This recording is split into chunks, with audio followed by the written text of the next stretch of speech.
কালি অৰ্থাৎ 24 মাৰ্চ তাৰিখত আমি কোনো আন্দোলনৰ কাৰ্যসূচী লোৱা নাই। এইকাৰণে লোৱা নাই, আমি ইতিমধ্যে অসম বিধানসভাৰ বাজেট অধিৱেশনত আমাৰ প্ৰাদেশিকৰণ সম্পৰ্কত চৰকাৰে এটা সিদ্ধান্ত লৈছে আৰু এই সিদ্ধান্তটো কি হ'ব কি নহ'ব এই কথাখিনি লৈ আমি বাট চাই আছোঁ। আৰু এইটোও নহয় যে আমি আন্দোলন নকৰিম বা আন্দোলন কৰিব নালাগে, এইটোও নহয়।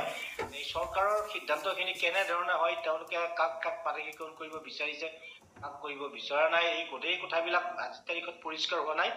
গতিকে আমি অকণমান অপেক্ষা কৰি আছোঁ আৰু এইকাৰণে মই কথাখিনি স্পষ্ট কৰিলোঁ যে আমি গম পাইছোঁ যে আমাৰ বিভিন্ন জিলাৰ সভাপতি সম্পাদকবিলাকক ইতিমধ্যে প্ৰশাসনৰ মানুহে থানালৈ মাতি নিছে বা SP অফিচলৈ মাতি নিছে। এই বিভিন্ন ধৰণে আৰ্থিক কাৰ্য চলোৱা কথাটো আমি গম পাইছোঁ। গতিকে আমি এই কথাটো সেইকাৰণে স্পষ্ট কৰি দিলোঁ যে আমি সদৌ অসম অপ্ৰাদেশিত শিক্ষক কৰ্মচাৰী সংস্থাই আন্দোলনৰ কাৰ্যসূচী লোৱা নাই 24 মাৰ্চ তাৰিখত। আৰু যদি কোনোবাই এই আন্দোলনৰ কাৰ্যসূচী লৈছে কোনোবা সংগঠনে, তেতিয়াহ'লে আমি তাৰ বিৰোধিতাও কৰা নাই, সমৰ্থনো জনোৱা নাই। এই কথাখিনি আমি স্পষ্ট কৰাৰ কাৰণে মই এই ভিডিঅ'টো বনাই দিলোঁ। ইয়াৰ পিছত যাতে কোনো আমাৰ সদৌ অসম অপ্ৰাদেশিত শিক্ষক কৰ্মচাৰী সংস্থাৰ ৰাজ্যিক বিষয়ববীয়া হওক বা জিলাৰ বিষয়ববীয়া হওক, সভাপতি সম্পাদক কাকোকে যাতে প্ৰশাসনৰ মানুহে হাৰাশাস্তি নকৰে, তাৰ কাৰণে আমি আহ্বান জনালোঁ। কালি অৰ্থাৎ 24 মাৰ্চ তাৰিখত আমি কোনো আন্দোলনৰ কাৰ্যসূচী লোৱা নাই। এইকাৰণে লোৱা নাই, আমি ইতিমধ্যে অসম বিধানসভাৰ বাজেট অধিৱেশনত আমাৰ প্ৰাদেশিকৰণ সম্পৰ্কত চৰকাৰে এটা সিদ্ধান্ত লৈছে আৰু এই সিদ্ধান্তটো কি হ'ব কি নহ'ব এই কথাখিনি লৈ আমি বাট চাই আছোঁ। আৰু এইটোও নহয় যে আমি আন্দোলন নকৰিম বা আন্দোলন কৰিব নালাগে, এইটোও নহয়।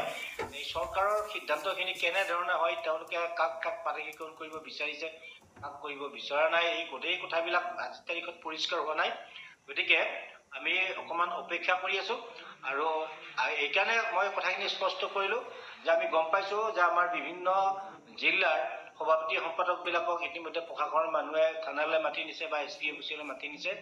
এই বিভিন্ন ধৰণে আৰ্থিক কাৰ্য চলোৱা কথাটো আমি গম পাইছোঁ। গতিকে আমি এই কথাটো সেইকাৰণে স্পষ্ট কৰি দিলোঁ যে আমি সদৌ অসম অপ্ৰাদেশিত শিক্ষক কৰ্মচাৰী সংস্থাই আন্দোলনৰ কাৰ্যসূচী লোৱা নাই 24 মাৰ্চ তাৰিখত। আৰু যদি কোনোবাই এই আন্দোলনৰ কাৰ্যসূচী লৈছে কোনোবা সংগঠনে, তেতিয়াহ'লে আমি তাৰ বিৰোধিতাও কৰা নাই, সমৰ্থনো জনোৱা নাই। এই কথাখিনি আমি স্পষ্ট কৰাৰ কাৰণে মই এই ভিডিঅ'টো বনাই দিলোঁ। ইয়াৰ পিছত যাতে কোনো আমাৰ সদৌ অসম অপ্ৰাদেশিত শিক্ষক কৰ্মচাৰী সংস্থাৰ ৰাজ্যিক বিষয়ববীয়া হওক বা জিলাৰ বিষয়ববীয়া হওক, সভাপতি সম্পাদক কাকোকে যাতে প্ৰশাসনৰ মানুহে হাৰাশাস্তি নকৰে, তাৰ কাৰণে আমি